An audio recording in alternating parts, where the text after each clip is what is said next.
Hi, I'm Andy Schmuckler, and I'm sitting in a west-facing room where the sun is about to hit the mountain, where the border between Virginia and West Virginia goes along the crest. I hope that the light and dark doesn't throw anybody off. This is the time of day, and I've got something to say about the Aleksei Navalny story. It's been a very big story around the world, and appropriately so, because Russia is such a problematic part of the world system right now. And Navalny was a hero of the anti-Putin side of the equation. And I'm asking the question, should Alexei Navalny have gone back to Russia? I mean, it's no surprise that Alexei Navalny has died in a Putin prison. Everybody says essentially that Putin murdered him, whether it was through one means or another, or at least a cell that be difficult even for a healthy person to survive in indefinitely.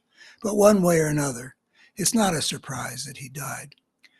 A little bit of the backstory, which a lot of people know, but I don't want to assume that everybody knows. Putin tried to kill Navalny with poison some years back, not a whole lot of years. And he managed to get to, I think it was a German hospital where they managed to save his life. He was outside of the control of Vladimir Putin at that point, and he didn't have to go back to Russia, but he did. And I'm asking the question, should he have? I don't really know the answer, but at the time, I really regretted that he went back, because I figured, he would not be able to do a whole lot, though he did manage to get a lot of word out from his prisons, and they kept on moving him further and further away from being able to communicate with the world. When I asked the question, should he have gone back, I'm willing to assume that it wasn't Navalny's own welfare that should have governed the decision, but how could he best have been a figure of resistance to this Putin regime, this fascist kleptocracy that he heads?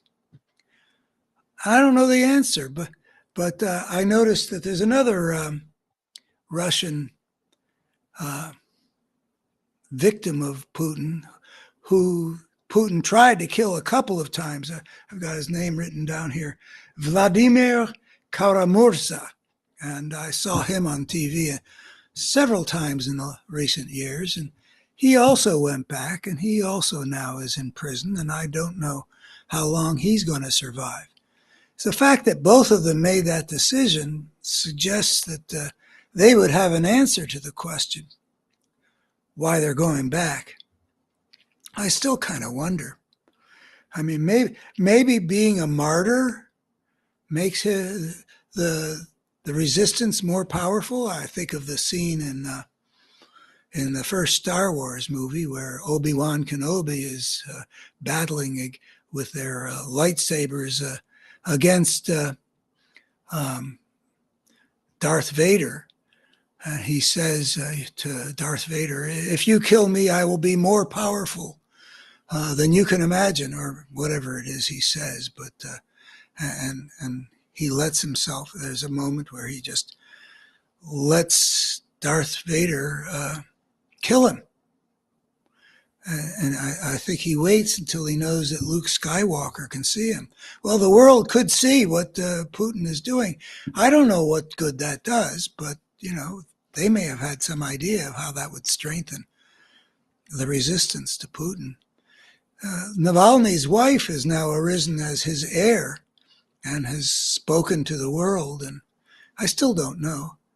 I think about the Ayatollah Khomeini, who was a figure who helped to overthrow. He had a revolution in Iran that overthrew the Shah in 1979, oh, was it late 78, early 79? I mean, then they took all those Americans hostage and created a whole lot of things that we're still dealing with in the world. He was in Paris, the Ayatollah Khomeini. He didn't go back to Iran as an opposition figure that the Shah could do what he wanted with. He stayed in Paris until the revolution had succeeded. So it's just a question that I'm asking. I would have thought that it would be stay in some kind of exile and put words out to the Russian people and maybe gather some kind of a force or not to try to overthrow the fascist regime of Vladimir Putin. But the fact that both these guys, who are very intelligent, very courageous, were willing to do whatever they could, apparently, to help Russia become something better than it is now.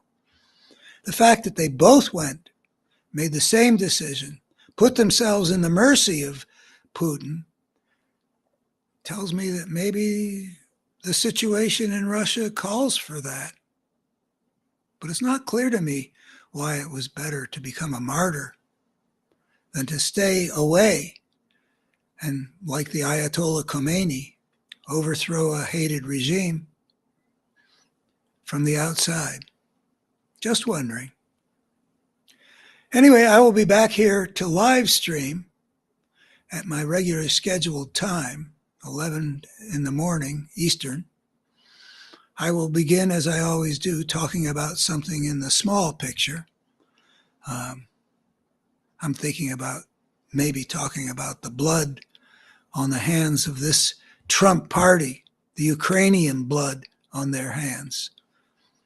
But I'll come up with some things.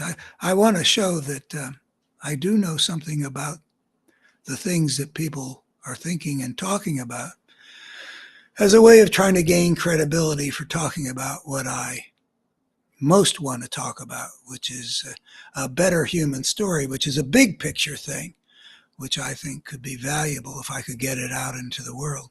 It's been my life's work, and it's fully fleshed out with a lot of small picture things, including what we need to do in this 2024 upcoming election to save American democracy and to give human civilization a better chance to survive in the coming generations, or whatever the length of time is we have before we might destroy ourselves. So please give a listen to me tomorrow. And in the meanwhile, or whenever, please take a look at my website, abetterhumanstory.org, where I lay out a lot of things at a lot of levels to try to show what it is that we need to do if human civilization and American democracy are to survive. Thank you. Bye-bye.